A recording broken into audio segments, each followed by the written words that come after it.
اللهم صل على سيدنا ومولانا محمد اللهم صل على سيدنا. أعوذ بالله من الشيطان الرجيم.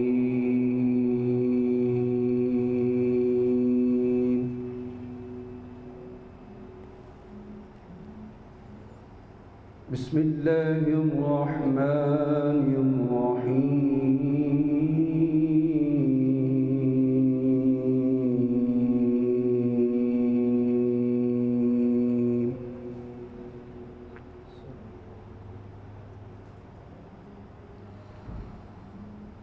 إن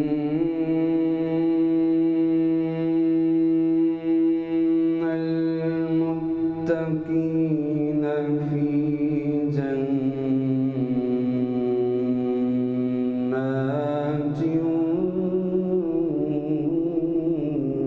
ونهر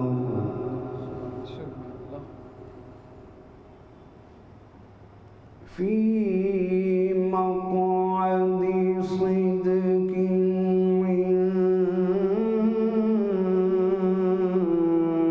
عند مليك مقتدر.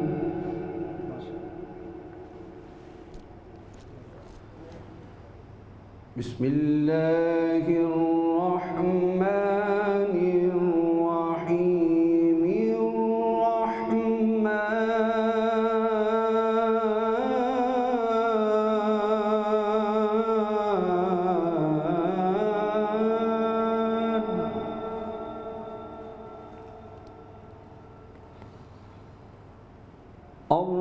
الرحمن علم القرآن خلق الإنسان علمه البيان.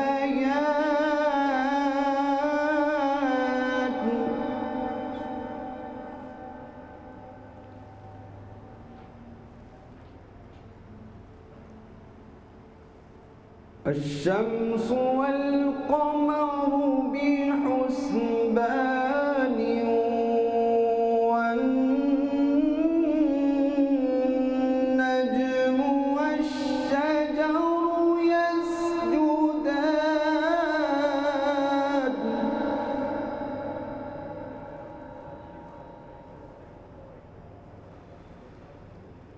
بسم الله الرحمن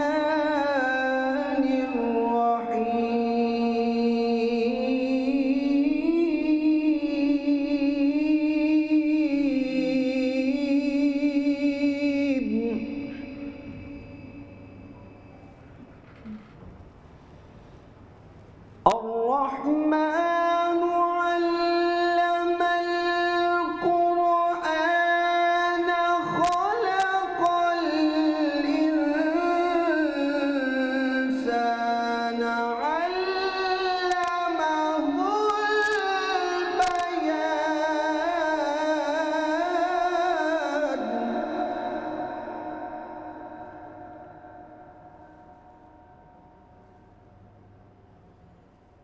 الشمس والقمر بحسبان والنجم والشجر يسجدان.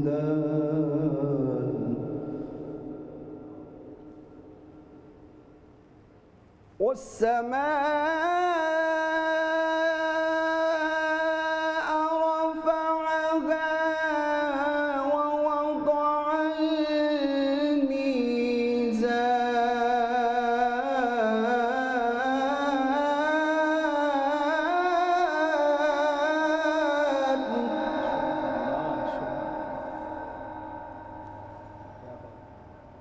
ألا تطغوا في الميزان.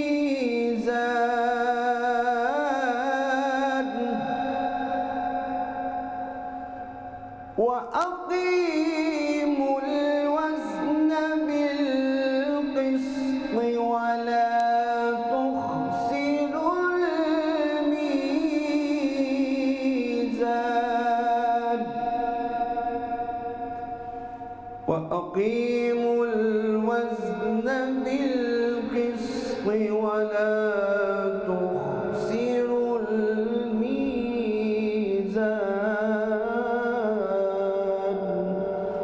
صدق الله العظيم۔ السلام علیکم ناظرین، پروگرام سیرت رمضان کے ساتھ آپ کی میزبان فائزہ بخاری۔ پروگرام کے آغاز میں قاری مدثر صاحب جو ہیں وہ تلاوت کر رہے تھے۔ اللہ تعالیٰ کے بابرکت نام سے آج کے پروگرام کا آغاز کرتے ہیں۔ اگر آج کے پروگرام کے حوالے سے بات کی جائے تو یہ سیرت رمضان، جس میں ہم کوشش یہ کرتے ہیں کہ روزانہ کی بنیاد پر ایک نیا موضوع آپ کے سامنے لے کر آئیں، اور یہ کوشش کی جاتی ہے کہ اپنا تزکیہ نفس کیا جائے، اپنی اصلاح کی جائے۔ اور تیسرا عشرہ جو ہے وہ شروع ہو چکا ہے رمضان المبارک کا، جہاں پر ہمیں یہ سبق دیا جاتا ہے، یہ بتایا جاتا ہے کہ ہم نے اللہ تعالیٰ سے کیسے جہنم کی آگ سے پناہ مانگنی ہے۔ پہلا عشرہ ہمارے لیے رحمت لے کر آتا ہے، دوسرا عشرہ ہمارے لیے مغفرت لے کر آتا ہے، اور تیسرا عشرہ ہمارے لیے جہنم کی آگ سے پناہ کا ہے، جہاں پر ہم اللہ تعالیٰ سے یہ دعا کرتے ہیں کہ اللہ تعالیٰ ہمیں جہنم کی آگ سے بچانا۔ اور یہ کام ہمیں تب سمجھ میں آنا ہے، یا یہ چیز ہمیں تب کام آنی ہے کہ جب ہمیں روزہ محشر جو ہے ہمارے اعمال دیے جا رہے ہوں گے، جہاں پر ہر شخص جو ہے وہ اللہ تعالیٰ کی رحمانیت کی طرف دیکھ رہا ہوگا۔ اور ماہ سیام، جسے اللہ تعالیٰ نے خود اپنا مہینہ کہا ہے، اور یہ بھی فرمایا ہے کہ اس مہینے میں کی جانے والی ہر عبادت کا اجر جو ہے وہ دگنا کر کے دیا جائے گا۔ اگر تم نیکی کرنے کا ارادہ بھی کرو گے تو اس کا تمہیں دگنا اجر ملے گا، اور اگر کوئی بھی عبادت کی جائے گی تو اس کا بھی دگنا اجر دیا جائے گا۔ آج کے جو ہمارے پروگرام کا موضوع ہے، ہم اس میں بات کریں گے رزق حلال کمانے حوالوں کے حوالے سے، اور اسی کے ساتھ ساتھ آقا دو جہان حضرت محمد مصطفیٰ صلی اللہ علیہ وآلہ وسلم کی تجارتی زندگی کے حوالے سے بات کی جائے گی کہ آپ جب خود تجارت کیا کرتے تھے تو آپ کس طرح سے تجارت کیا کرتے تھے، اور آپ کی اس زندگی کے اس پہلو پہ بھی بات کی جائے گی۔ اور اگر دیگر انبیاء کے حوالے سے بات کی جائے تو دیگر انبیاء بھی تجارت کیا کرتے تھے۔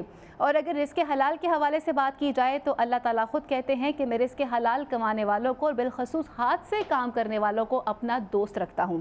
احادیث کی طرف اگر رخ کیا جائے تو ہمیں وہاں پر یہ بھی حدیث نظر آتی ہے کہ کسی انسان نے اس سے بہتر روزی نہیں کھائی کہ جو اپنے ہاتھوں سے کما کر کھاتا ہو۔ اور حضرت داؤد علیہ السلام کے اگر حوالے سے بات کی جائے تو وہ بھی اپنے ہاتھ سے ہی کام کر اپنی روزی کمایا کرتے تھے، حدیث مبارکہ میں نظر آتا ہے۔ پھر اگر قرآن مجید کی طرف رخ کیا جائے تو وہاں پر بھی یہی نظر آتا ہے کہ روزی تلاش کرنے کا حکم جا بجا قرآن پاک میں ملتا ہے۔ پھر اسی کے ساتھ ساتھ یہ بھی قرآن پاک میں نظر آتا ہے کہ جو لوگ تجارت کرتے ہیں اگر وہ اس کے اندر اعتدال نہیں کرتے ہیں، ناپ تول میں اگر کمی کرتے ہیں، تو اس کے حوالے سے بھی کافی سخت جو ہے اللہ تعالیٰ نے سزائیں بتائی ہیں کہ ان کے ساتھ کیا کیا جا سکتا ہے۔ اور وہ لوگ جو دیانتدار طریقے سے کام کرتے ہیں انہیں اللہ تعالیٰ اپنا دوست رکھتے ہیں۔ ان تمام چیزوں پہ بات کرنے کے لیے آج ہمارے ساتھ موجود ہیں، ہمیں جوائن کر رہے ہیں مفتی بہرام شاہد صاحب۔ آپ کو پروگرام میں خوش آمدید کہتی ہوں۔ ان کے ساتھ تشریف رکھتے ہیں قاری مدثر رسول صاحب، آپ نعت خوان بھی ہیں اور ابھی آپ نے پروگرام کا آغاز بھی کیا، آپ کو بھی خوش آمدید کہتی ہوں۔ ہمیں جوائن کر رہے ہیں قاری شفاعت رسول صاحب، آپ کو بھی خوش آمدید کہتی ہوں۔ ان کے ساتھ تشریف رکھتے ہیں پاکستان پیپلز پارٹی سے عزیز الرحمان چند صاحب، آپ کی آمد کا بھی بہت شکریہ، آپ کو بھی خوش آمدید کہتی ہوں۔ مفتی بہرام صاحب، آج کا جو ہمارا ٹاپک ہے، ہم بات کر رہے ہیں رزق حلال کے حوالے سے کہ رزق حلال کمانے کی فضیلت کیا ہے۔ اور اگر ہم اس فضیلت کی طرف دیکھتے ہیں تو ہمیں یہ بھی نظر آتا ہے کہ خود اللہ تعالیٰ فرماتے ہیں کہ رزق حلال کمانے والا اور وہ شخص جو اپنے ہاتھ سے کام کرتا ہو میں اسے اپنا دوست رکھتا ہوں۔ مجھے اور میرے ناظرین کو قرآن پاک کی روشنی میں، احادیث کی روشنی میں رزق حلال کمانے والوں کی برکت کے حوالے سے بتائیے۔ بسم اللہ الرحمن الرحیم۔ تمام تعریفیں اس اللہ کے لیے جو ایسا اول ہے جس کی ابتدا نہیں اور ایسا آخر ہے جس کی انتہا نہیں۔ درود و سلام کے گجرے نچھاور ہوں سستی پر جو وجہ تخلیق کائنات ہیں، اور آپ صلی اللہ علیہ وآلہ وسلم کی وساطت سے آپ کی جمیع آل اور جمیع اصحاب پہ۔ قرآن پاک کو اگر دیکھا جائے تو اللہ رب العزت نے متعدد آیات کے اندر بندہ مومن کو اس بات کا درس دیا ہے کہ اسے سٹینڈ لینا اپنے لیے، اپنے اہل خانہ کے لیے یہ کتنا ضروری ہے، اور اس کے لیے محنت کرنا اتنا ضروری ہے اور اتنا اہم ہے، اتنی اہمیت کا حامل ہے یہ چیز، یہ بات کہ نبی مکرم صلی اللہ علیہ وآلہ وسلم سمیت جملہ انبیاء کرام اس پروسیس سے گزرے ہیں، اس عمل سے گزرے ہیں، ان تمام نے اپنی محنت کے ذریعے کسب معاش کیا۔ جس طرح حضرت سیدنا داؤد علیہ السلام کا ریفرنس آپ نے دیا کہ وہ ہینڈی کرافٹس کیا کرتے تھے، اللہ نے انہیں معجزہ عطا کیا، ان کے ہاتھ میں لوہا نرم ہو جاتا تھا اور وہ پھر اس کے ذریعے محنت کیا کرتے تھے اور پھر اس سے ارن کیا کرتے تھے۔ آقا دو جہاں صلی اللہ علیہ وآلہ وسلم ایک روز بیان فرما رہے ہیں کہ ایک جگہ میں بکریاں چرایا کرتا تھا، بکریوں کا ان کی نگہبانی کرتا تھا، ریوڑ ہوتا تھا۔ تو صحابہ کرام میں سے کچھ بڑے حیران ہو کر کیا واقعی آپ بکریاں چراتے تھے؟ تو آپ علیہ الصلوۃ والسلام فرمانے لگے جتنے انبیاء تشریف لائے ہیں وہ سب یہ کام کرتے رہے ہیں اور سب یہ کرتے رہے ہیں۔ اور اسی طرح اس سے خوبصورت شان کیا ہوگی کہ آقا دو جہاں صلی اللہ علیہ وآلہ وسلم فرماتے ہیں القاسب حبیب اللہ، کہ جو محنت کرنے والا ہے وہ اللہ کا دوست ہے، اللہ کا حبیب ہے۔ حضور علیہ الصلوۃ والسلام صحابہ کرام کے ساتھ جا رہے ہیں، تو یہ مفہوماً عرض کر رہا ہوں، ایک شخص، ایک کسان، اس نے کھیتی باڑی کا سامان اٹھایا ہے اور اس کا اگر جسم دیکھا جائے تو وہ بہترین اس کا جسم، یعنی کہ طاقت کے لحاظ سے، قوت کے لحاظ سے، توانائی کے لحاظ سے اگر کوئی بھی اسے دیکھے تو وہ کہے گا اس کو کھیتوں میں نہیں، اسے میدان جنگ میں ہونا چاہیے، اسے جہاد میں ہونا چاہیے۔ تو صحابہ کرام نے بھی اسی طرح عرض کر دیا کہ اتنا شاندار اللہ نے اسے وجود عطا کیا ہے، کاش یہ تلوار اٹھا کر اور کافروں کا مقابلہ کرتا۔ تو آقا دو جہاں صلی اللہ علیہ وآلہ وسلم نے ارشاد فرمایا کہ اگر یہ محنت کر کے اپنے اہل و عیال اور اپنا پیٹ پالتا ہے، اس لیے محنت کرتا ہے کہ اسے کسی کے آگے ہاتھ نہ پھیلانا پڑے، تو اسے اللہ وہی شان عطا فرمائے گا جو تلوار اٹھائے مجاہد کو اللہ شان عطا فرما رہا ہے۔ اور قرآن پاک کی اگر ایک آیت دیکھیں، اللہ فرماتا ہے کہ اللہ نے جو چیزیں تمہیں پاکیزہ دی ہیں انہیں حرام مت کرو، اور جو پاکیزہ دیا ہے اسے کھاؤ۔ یعنی کہ یہاں سے اس بات کی طرف اشارہ ہو رہا ہے کہ حلال کمانا جتنا اہم ہے، حلال خرچ کرنا بھی اتنا ہی اہم ہے۔ بہت خوب، بہت خوب۔ عزیز الرحمان چند صاحب، سب سے پہلے تو آپ کی آمد کا شکریہ، اور دوسرا ہم اپنے آپ کو بڑا لکی فیل کرتے ہیں کہ جب ہمیں ماہ سیام جیسا بابرکت مہینہ نصیب ہو جاتا ہے۔ ماہ سیام ہمارے لیے بہت ساری برکتیں بھی لے کر آتا ہے، لیکن اس کے ساتھ ساتھ ہمیں یہ موقع ملتا ہے کہ ہم اپنا تزکیہ نفس کر سکیں، اپنی اصلاح بھی کر سکیں۔ جیسے کہ ہم آج بات کر رہے ہیں رزق حلال کمانے کی کیا فضیلت ہے، اور پھر ناپ تول میں جو کمی کی جاتی ہے۔ آپ خود بھی ایک پولیٹیکل ورکر ہیں، آپ بڑی باریک بینی سے ان تمام تر چیزوں کو دیکھتے ہیں۔ ہم دیکھتے ہیں ہمیں اپوزٹ ٹرینڈ نظر آتا ہے کہ جہاں دیگر ممالک میں جیسے ہی رمضان مبارک کی آمد ہوتی ہے تو باقاعدہ اسپیشل کاؤنٹرز لگا دیے جاتے ہیں لوگوں کے لیے کہ مسلمان جہاں سے آ کے اپنی کم چیزوں پہ اپنی چیزوں کو خرید سکیں۔ لیکن ہمارے ہاں کچھ ہمیں الٹا ٹرینڈ نظر آ رہا ہوتا ہے کہ جب بھی ماہ سیام قریب آتا ہے تو تاجر برادری بالخصوص اس بات پہ فوکس کرتی ہے کہ وہ چیز جو پورا سال وہ سیل نہیں کر پاتے وہ بھی مہنگے داموں ان ایام کے اندر سیل کی جا رہی ہوتی ہے۔ آپ کیا کہیں گے اس حوالے سے؟ بسم اللہ الرحمن الرحیم۔ سب سے پہلے تو آپ کا، آپ کے ٹی وی کا بہت شکریہ کہ آپ نے مجھے موقع دیا، اور یہاں پہ اتنے بڑے علماء کرام بیٹھے ہیں، ان کے ہوتے ہوئے میرا بولنا کوئی اتنا مناسب نہیں ہوگا، بہرحال پھر بھی میری حاضری ہے یہاں پہ، مجھے حکم ہوا کہ میں آؤں، کسی افطاری پہ پہنچنا تھا، تو میں نے اس لیے کہا کہ میں پھر جلدی آ جاتا ہوں، پھر مجھے آپ جلدی اجازت دے دیں۔ تو یہ جس طرح آپ فرما رہے تھے کہ بھی باہر دوسرے ملکوں میں، تو یہ تو مجھے خود کئی مرتبہ یہ موقع ہوا ہے انگلینڈ میں بھی اور امریکہ میں، باہر ملکوں میں، کہ جب رمضان کے دن قریب آتے ہیں تو وہاں پہ اسپیشل ڈسکاؤنٹ شروع ہو جاتا ہے۔ یہ نہیں کہ کھانے پینے کی چیزوں پہ، کپڑوں پر بھی، ہر چیز کے اوپر، جو بھی اسٹور کے اوپر چیزیں ہوتی ہیں وہاں پہ وہ 15%، 20% تک ڈسکاؤنٹ کر دیتے ہیں۔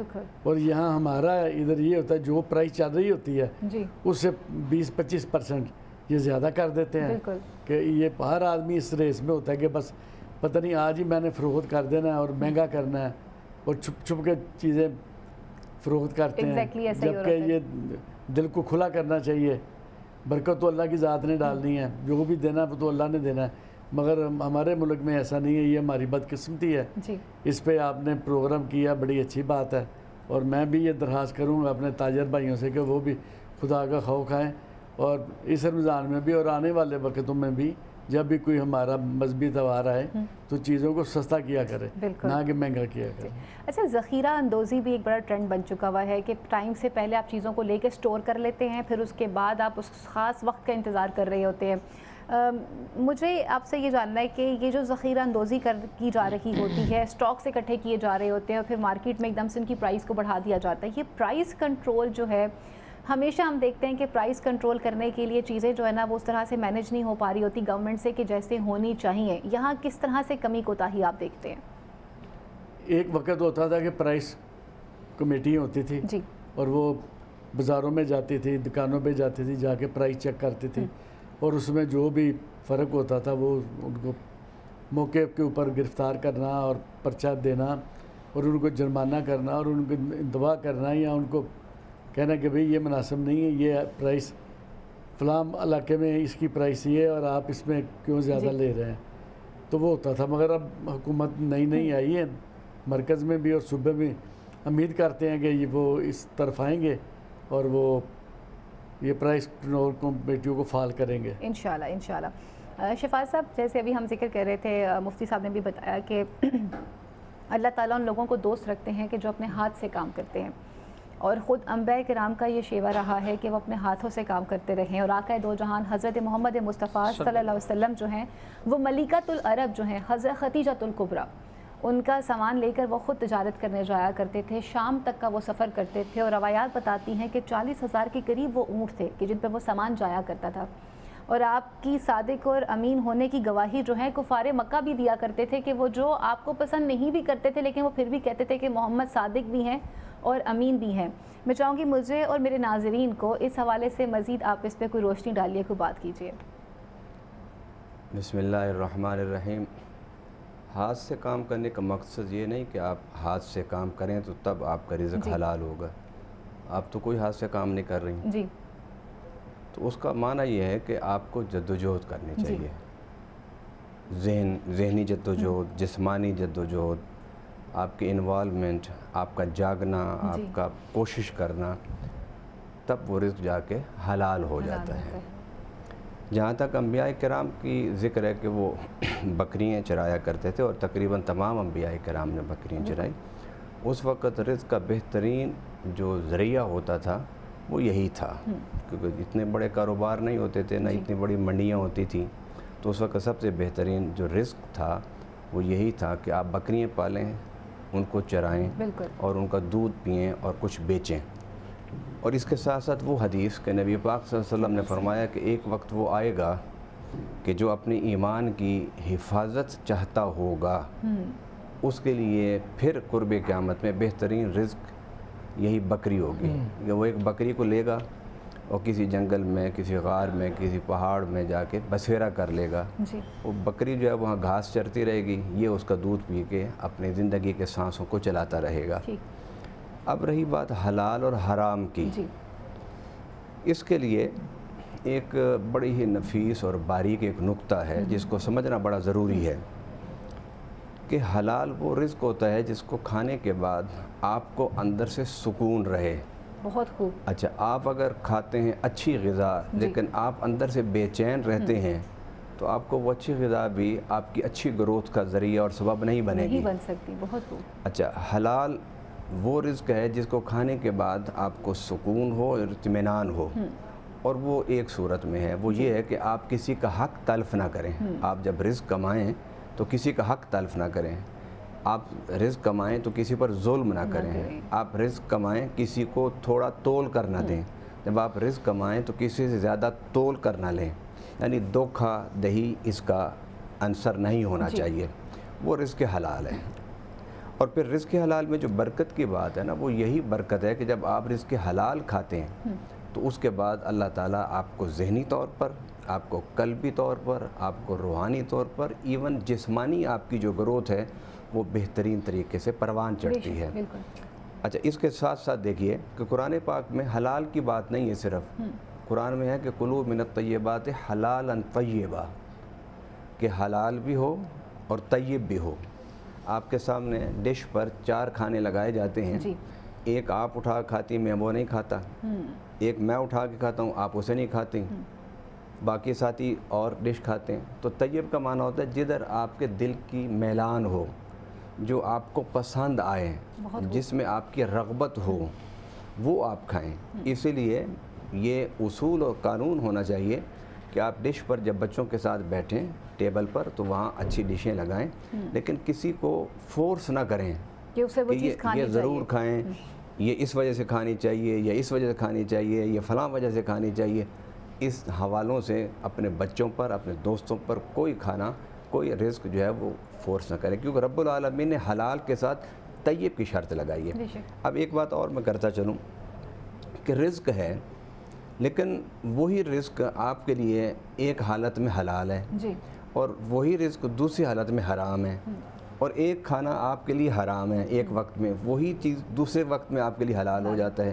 جس طرح قرآن پاک میں فرمایا کہ جب تم فاقے کی اس نوبت کو پہنچ جاؤ کہ تم جانو کہ اب اگر ہم یہ نہیں میں کھاتا تو ہلاکت کی طرف چلا جاؤں گا، تو قرآن نے کہا فَمَنِ اضْطُرَّ غَيْرَ بَاغٍ وَلَا عَادٍ فَلَا إِثْمَ عَلَيْهِ۔ دو شرطوں کو سامنے رکھ کے آپ اگر اس چیز کو بھی کھائیں گے جس کو قرآن میں اللہ نے حرام کر دیا ہے، تب بھی آپ کے لیے کوئی حرج نہیں ہے۔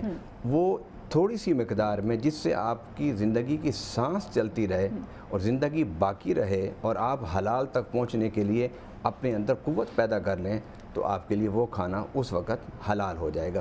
اور حلال کھانا ہے مطلب ہے کہ فروٹ کھانا حلال ہے، روٹی کھانا حلال ہے، چاول کھانا حلال ہے، دودھ پینا حلال ہے، لیکن جب ان چیزوں کو آپ حاصل کریں گے حرام ذرائع سے، دھوکے سے، دغا بازی سے، تو حرام ہو جائے گا۔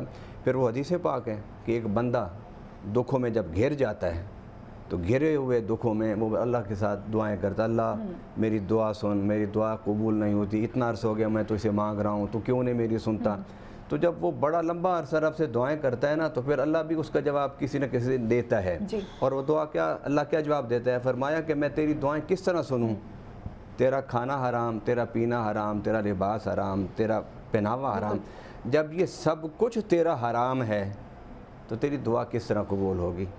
ہمارے ہاں لوگ کسب پر توجہ نہیں دیتے، سجدوں پر زور دیتے ہیں، اپنے رزق کو نہیں دیکھتے، تلاوتوں پر زور دیتے ہیں، اپنے ذرائع آمدن کو نہیں دیکھتے، تسبیحات پر زور دیتے ہیں۔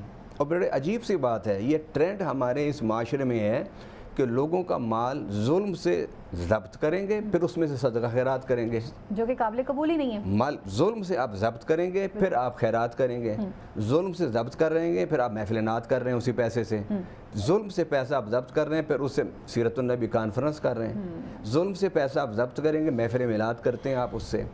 گویا یہ جی ٹرینڈ، اس کی بھی حوصلہ شکنی ہونی چاہیے کہ ہمارے ہاں ناجائز ذرائع سے پیسہ کمانے کے بعد پھر اسے اچھے مصرف پر خرچ کر کے وہ یہ سمجھتے ہیں کہ شاید ہم معافی ہو جائے گی اور اللہ سے کہ ہم مقبول بن جائیں گے۔ لیکن یاد رکھیے یہ جو مال کا مسئلہ ہے نا، یہ حقوق العباد میں آتا ہے، اور حقوق العباد کی تلفی کرنے والا اور اس کو وائلیٹ کرنے والا بندہ جو ہے وہ قیامت کے دن رب بھی اس کو معاف نہیں کرے گا۔ اس لیے میرے آقا صلی اللہ علیہ وسلم نے فرمایا کہ اگر تم نے قرض کسی سے اٹھایا تو اس کا قرض واپس کرو، نہیں تو قیامت کے دن اس کا قرض بھی تمہیں لٹانا ہوگا، بے شک قرض بھی لٹانا ہوگا۔ میں اسی پوائنٹ پہ آپ کے پاس واپس آؤں کہ عزیز الرحمان صاحب، ہم نے یہ دیکھا کہ ریاست ماں جیسی ہوتی ہے، یہ کانسیپٹ ہے، اور ہمارے درمیان ایسا بھی ایک بڑا طبقہ پایا جاتا ہے جو صرف سفید پوش طبقہ ہوتا ہے، جو شاید اپنی عاجزی کی وجہ سے نہیں بات کر پاتا، اپنی مجبوری بھی بیان نہیں کر پاتا۔ اس کرنٹ سچویشن میں جہاں پر ہم ایک طرف دیکھتے ہیں کہ ایک عام بندہ جس کی ایوریج انکم بھی اتنی زیادہ نہیں ہے کہ وہ آرام سکون سے گزر بسر کر سکے، جبکہ ماہ سیام ایک ایسا مہینہ ہے کہ جہاں پہ ہر خاص و عام کی یہ کوشش ہوتی ہے کہ وہ اپنا دسترخوان اچھے سے اچھا سجائے، اپنی عبادتیں اچھے طریقے سے گزارے۔ اس حوالے سے آپ کیا سمجھتے ہیں کہ گورنمنٹ کو کس قسم کے سٹیپ لینے چاہیے کہ ایک عام آدمی جو ہے اس کو کس طرح سے فیسیلیٹیٹ کیا جا سکتا ہے، بالخصوص وہ ایام جہاں انہوں نے روزے رکھنے ہیں، یا جیسے اب حج بہت مہنگا ہو چکا ہوا ہے، یا جیسے زائرین کربلا جاتے ہیں زیارت کرنے کے لیے، تو ایسے لوگوں کے لیے، اور میں سے بڑا طبقہ وہ ہوتا ہے کہ جو ساری زندگی کمیٹیاں ڈال کر یا اپنے پیسے جوڑ کر اپنے پاس رکھتے ہیں، اور پھر اس کے بعد وہ اپنی عقیدت کے لیے، اپنی محبت کے لیے وہی سفر کرنا چاہتے ہیں، تو یہاں گورنمنٹ کے کیا سٹیپ ہونے چاہیے؟ گورنمنٹ نے پاکستان پیپلز پارٹی کی جب حکومت تھی تو انہوں نے ایک پروگرام دیا تھا محترمہ بے نظیر بھٹو صاحبہ کے نام، بے نظیر انکم سپورٹس، جی، اور اس میں کوئی ڈائریکٹ وہ جو ایک ڈیزرو کرتا تھا خاندان، اس کے گھر پہ اس کو ATM کارڈ دیا گیا اور وہ بینک میں جاتا تھا، جا کے پیسے لیتا تھا۔ وہ پروگرام اب بھی پورے ملک میں ہو رہا ہے، اس حکومت نے بھی اس کو تھرو کیا، اس سے پہلے جو حکومتیں آئیں انہوں نے بھی جب وہ یہ دیکھا جی کہ بی بی صاحبہ کے نام سے یہ پروگرام ہے تو انہوں نے سب نے اس کو جاری رکھا جی اور اب بھی وہ جاری ہے، اس پہ لوگوں کی امداد ہو رہی ہے، مگر پھر بھی آج کے دور میں مہنگائی بہت زیادہ ہے، بالکل ہے، ہر امیر غریب مڈل کلاس کا آدمی ہر کے لیے بڑی تکلیف والی بات ہے، جی بہت ہی زیادہ مہنگائی ہو گئی۔ ابھی آپ نے حج عمرہ بتایا، ایک وقت ہوتا تھا ہم حج عمرہ پہ جاتے تھے 30,000 جمع کراتے تھے، پھر ہمیں ڈالر بھی ملتے تھے، ریال بھی ملتے تھے، جی 30,000 میں حج کر کے آ جاتے، 40 دن کا حج۔ بالکل اسی طرح 30-40 ہزار روپے میں عمرہ ہو جاتا تھا، 10,000 کی ٹکٹ آتی تھی۔ اب بالکل۔ تو وہ کروڑوں میں بات چلی گئی ہے نا، لاکھوں میں، اور اگر ایک گھر میں 6 لوگ یا 10 لوگ جانا چاہیں وہ تو کروڑوں ان کے پاس ہوں گے تو وہ جائیں گے۔ بالکل اسی صحیح۔ طرح زیارتوں پہ بھی لوگ جاتے تھے، پہلے بہت سستی سستے پیکیجز ہوتے تھے، ٹیکس مگر نہیں اب تھے۔ وہ بھی بہت زیادہ ہو گئے ہیں۔ بہرحال اللہ خیر کرے، اللہ آپ سے دعا ہے کیا سمجھتے ہیں کہ اس وقت کوئی ایسی پالیسی متعارف کروا سکتی ہے گورنمنٹ کے، بالخصوص ایسے لوگوں کے لیے تو ہونا چاہیے کہ جو بیچارے ایوریج انکم ہے، جن کی جو اپنی زندگی آپ نے صحیح فرمایا کہ یہ ہونا چاہیے، اللہ کرے ڈالر اور نیچے آ جائے تو پھر حج عمرہ بھی سستا ہو جائے گا اور زیارتیں بھی سستی ہو جائیں گی، سارا سسٹم انٹرنیشنلی ڈالر کے ساتھ اٹیچ ہے۔ انشاءاللہ۔ بہت شکریہ جی، وقت آپ کے پاس نہیں تھا، آج شہید ذوالفقار علی صاحب کی برسی بھی ہے، آپ اس کے باوجود آپ ہمارے پاس تشریف لے کر آئیں، آپ کی آمد کا بہت بہت شکریہ۔ ناظرین یہاں پہ وقت ہوا چلتا ہے سلسلہ رمضان میں ایک بریک کا، بریک کے بعد واپس آئیں گے اور بات کریں گے۔ آج کا ہمارا موضوع ہے کہ رزق حلال کی اہمیت کے حوالے سے بات کی جا رہی ہے، اور اس کے ساتھ ساتھ ہم بات کریں گے کہ آخر اللہ تعالیٰ نے جو ہے اس حوالے سے کیا احکامات ارشاد فرمائے ہیں، یہ سب گفتگو کریں گے اس بریک کے بعد۔ اللهم صل على سيدنا ومولانا محمد اللهم صل على سيدنا جی ویلکم بیک ناظرین، سیرت رمضان میں آپ کو خوش آمدید کہتے ہیں۔ آج کا ہمارا موضوع ہے، ہم بات کر رہے ہیں کہ رزق حلال کی کیا اہمیت ہے، اور آقا دو جہان حضرت محمد مصطفیٰ صلی اللہ علیہ وآلہ وسلم جو ہیں وہ جب خود تجارت کیا کرتے تھے، ان کی زندگی کے وہ کس طرح سے پہلو رہے ہیں اور ہم ان سے کیا سیکھ سکتے ہیں۔ ابھی ہمیں جوائن کر رہے ہیں نعت خوان ہیں اویس رضا صابری صاحب، آپ کو خوش آمدید کہتی ہوں۔ اس سے پہلے ہمارے ساتھ موجود تھے پاکستان پیپلز پارٹی سے عزیز الرحمان چند صاحب، جو کہ جا چکے ہوئے ہیں۔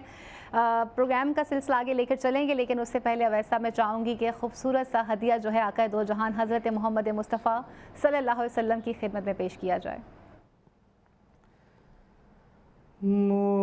مصطفیٰ پر سلام ہے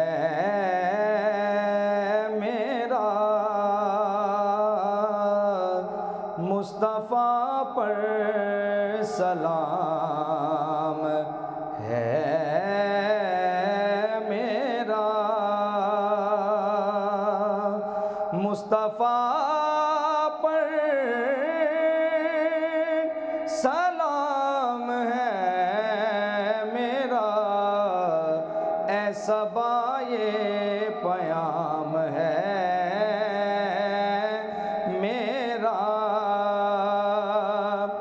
سامنے جب تلک نہ ہو روزہ، زندہ رہنا حرام ہے میرا، نار دوزخ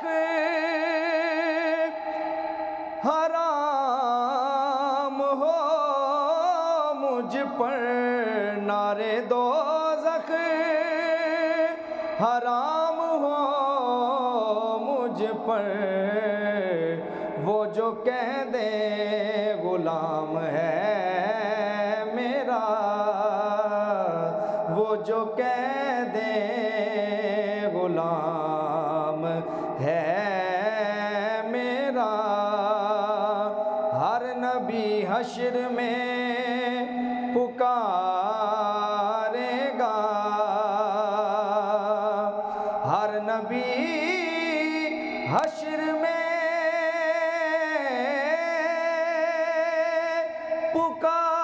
پکارے گا، بس محمد امام ہے